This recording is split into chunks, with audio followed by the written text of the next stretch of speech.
nationally and has been a real thinker and outspoken activist around the urgent issues that face us when it comes to climate justice. Please welcome Bill McKibben. Well, thank you. What a pleasure to get to join you all today. I just want to continue this discussion of connections for a minute. Connections between environmental destruction and bad health and poverty.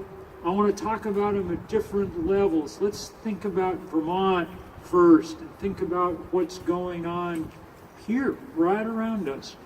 You know, as the temperature warms, one of the things that's happening is we see every year the ticks get a little further up the mountain and a little further up the valley, and to the point now where we have a whole set of diseases we didn't even think about 10, 15 years ago.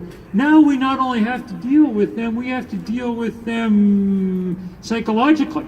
There are people who do not want their children out in the woods anymore.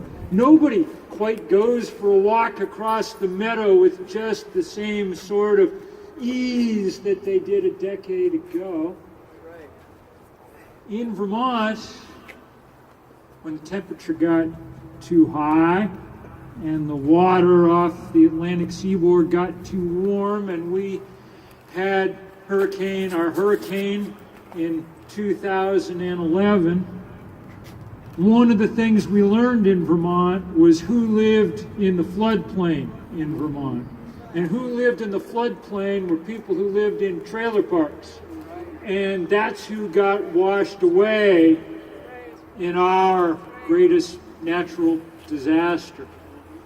Now, this same lesson applies at the next level up, the level of the nation. Think about the last year or so in our country.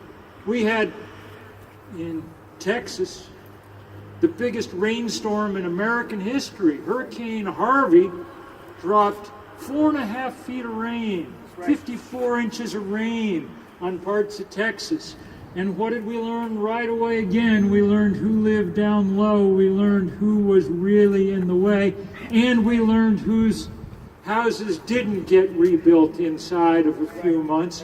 We learned who got dislocated and lost, and then 2 weeks after Harvey, Hurricane Maria comes to Puerto Rico. We've never quite seen anything like that. A Category 5 hurricane goes straight across the middle, right down the middle of the big populated part of the United States.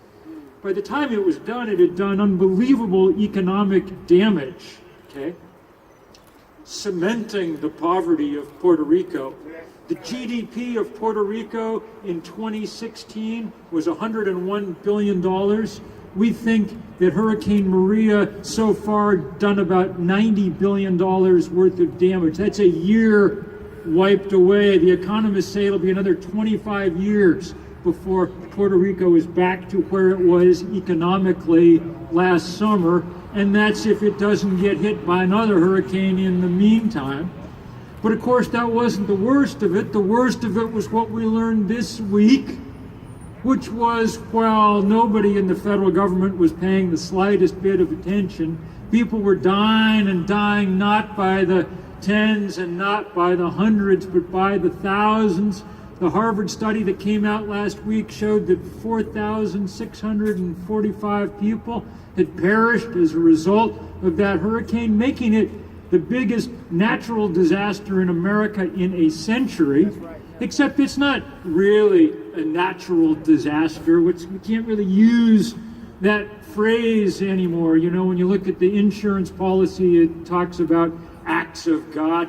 Anymore, this is not what we're talking about. Our thumb is on the scale. When we talk about keep it in the ground, that's why, because there is a direct relationship between that which we dig up and burn and that which comes back to haunt us in 100 ways, in fire and in flood and in disease.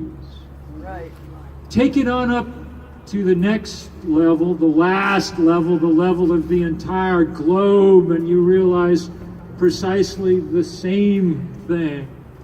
You know, Dr. King, who started the Poor People's Campaign, at the end of his life, he was not just launching the Poor People's Campaign, he was talking more and more and more about connections around the planet, about the need for a kind of international solidarity. We started 350.org in Vermont, but it now, a decade later, works in 188 countries around the world. And one of the things that became incredibly clear very early on was that the idea that I'd heard over and over in my life, that environmentalism was something that rich white people did, and if you didn't know where your next meal was coming from, you wouldn't be an environmentalist, that was nonsense. That most of the people we work with, most of the people who lead this fight around the world are poor and black and brown and Asian and young, because that's what most of the world is made up of. And there is an almost perfect inverse correlation between how much of this problem you caused and how quickly and how badly you feel its effects. I remember being 15 years ago in Bangladesh when this really struck me. Bangladesh, a very beautiful, fertile country in the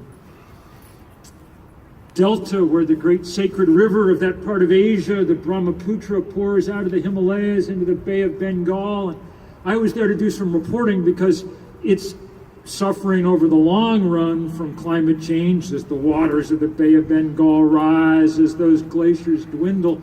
But while I was there, they were having an acute problem. They were having their first big outbreak of dengue fever, a disease that the World Health Organization says is the emergent disease of this century, because the mosquito that spreads it, Aedes aegypti, dearly likes the warm, wet world that we are building on its behalf. Okay? So everybody there was very freaked out because they'd never seen dengue before. And so there were big posters out to show people what the mosquito looked like and what the symptoms were.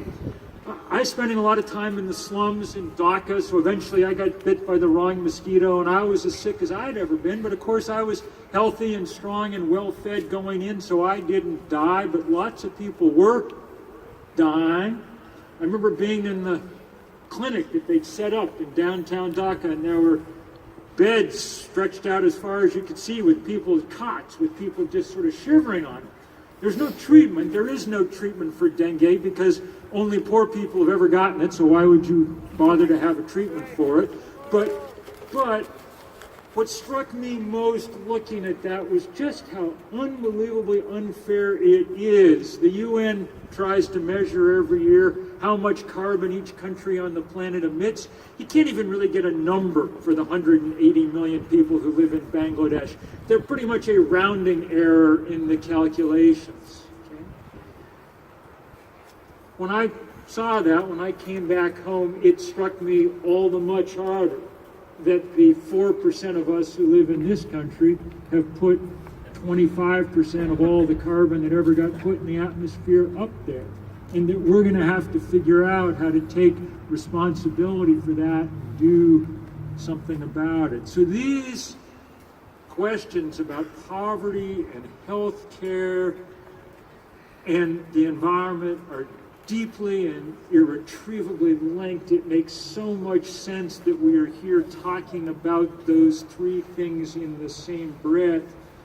You know, Dr. King was killed before the environmental movement was at its absolute apogee, before the first Earth Day. But one of the things about being a prophet is you can see a little further into the future, and he could. Dr. King said once, it really boils down to this, that all life is interrelated. We are all tied in an inescapable network of mutuality, tied into a single garment of destiny. Whatever affects one destiny affects all. That's where we are. That's why we're here together. That's why this fight has to go on. Thank you all very much.